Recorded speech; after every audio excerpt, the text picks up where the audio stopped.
মৃত্যু হওয়ার সাথে সাথেই মৃত ব্যক্তি বুঝতে পারে না যে সে মারা গেছে। মৃত্যু পরবর্তী সময়ে আত্মীয় স্বজনের কান্নাকাটি, তাকে গোসল করানো, কাফনের কাপড় পরানো, এমনকি তাকে কবরস্থ করা পর্যন্ত নিজেকে সে মনে করে মৃত্যুর স্বপ্ন দেখছে। যখন তাকে মাটিতে শোয়ানো হচ্ছে তখনও তিনি স্বপ্নের ঘোরে থাকেন আর মনে করতে থাকেন এটি একটি স্বপ্ন। তারপরে সে চিৎকার করে, কিন্তু কেউ তার চিৎকার শুনে না।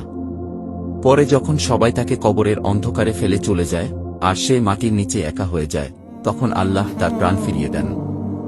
সে চোখ খুলে তার খারাপ স্বপ্ন থেকে জেগে ওঠে।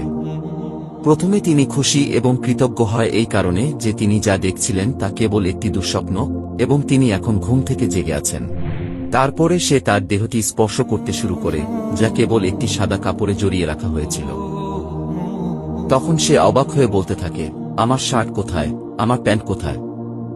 এবং সে আরও অবাক হয়ে বলতে থাকে, আমি কোথায়, এই জায়গাটি কোথায়, সর্বত্র ময়লামাটির গন্ধ কেন, আমি এখানে কি করছি? অতঃপর সে বুঝতে শুরু করে যে সে ভূগর্ভস্থ এবং তিনি যে অভিজ্ঞতা নিচ্ছেন তা স্বপ্ন নয়। এবং সে আরও বুঝতে পারে যে তিনি সত্যিই মারা গেছেন।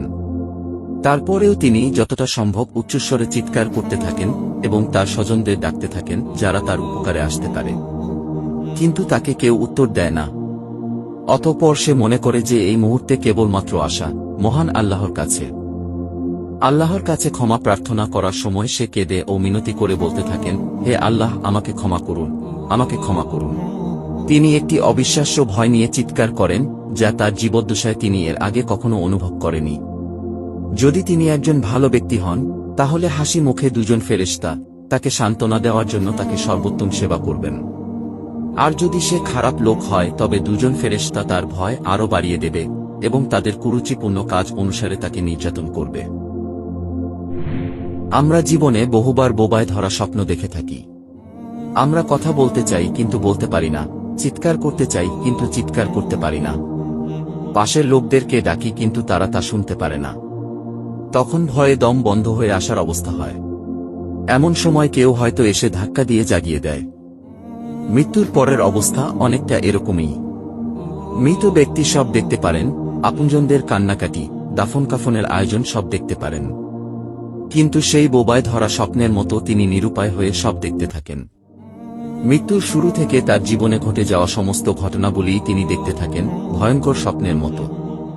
হে আল্লাহ, আমার সমস্ত গুনাহগুলো ও আমার মা বাবা, স্ত্রী, সন্তান এবং আমার পরিবার এবং বন্ধুবান্ধব সকলের গুনাহ ক্ষমা করুন। হে আল্লাহ, যতক্ষণ না আমি খাঁটি ঈমানদার বান্দা এবং আপনার সাথে দেখা করার জন্য প্রস্তুত না হই, ততক্ষণ পর্যন্ত আমার জীবন গ্রহণ করবেন না। হে আল্লাহ, আমাদেরকে হেদায়েত করুন।